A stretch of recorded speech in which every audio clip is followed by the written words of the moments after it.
wawa yung mga kabarangay natin. Totoo lang. Buti nga yung pamilya ko nakaligtas eh. Kaya may gusto nangyari. Naman talaga.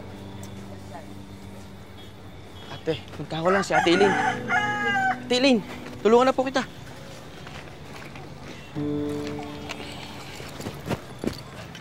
Ate Eileen, mabuti, nakauwi ka. Lahat ng tiga sa atin, lumipat na dito, pansamantala. Ang layo po kasi ng lugar na binibigay nilang pang-relocate eh. Pero ate, si Kuya Rod po, sumama sa amin. Lumipat muna rito. Baka raw po kasi pag uwi nyo, hindi mo sila makita. Kaya sumama po muna sa amin. Ang laking gulo nga ate, nung pagkatapos ng sunog. Apol. Ate, Elaine.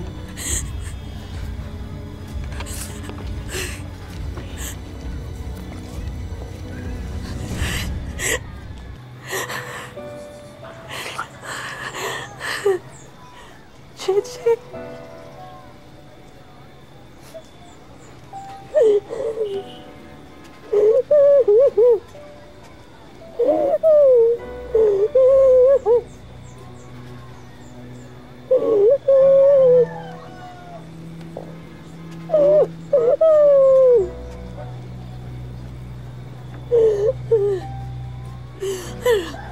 Ano nangyari?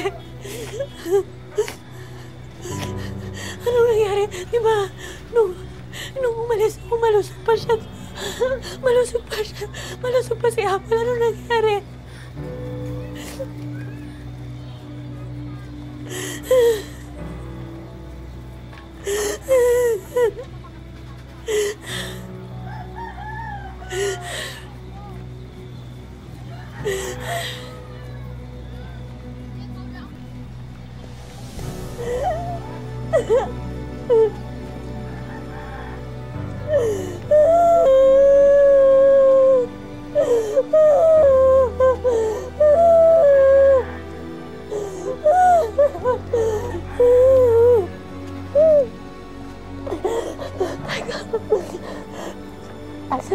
Asan ang Kuya Rod mo?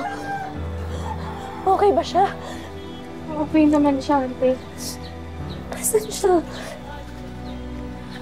Napakatatag ka. Nasaan ang labi ng anak ko? Nasaan? Ate, yun na lang yung natira sa gamit ni Apple. Ito na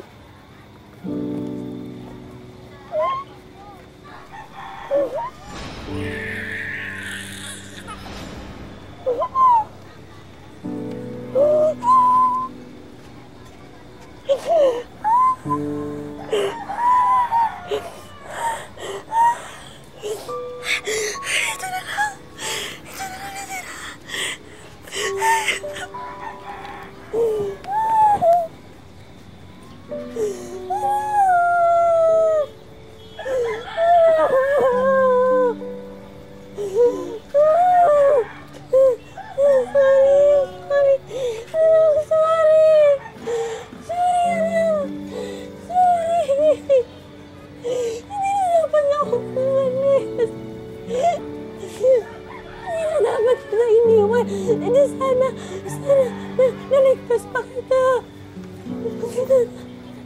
Sorry.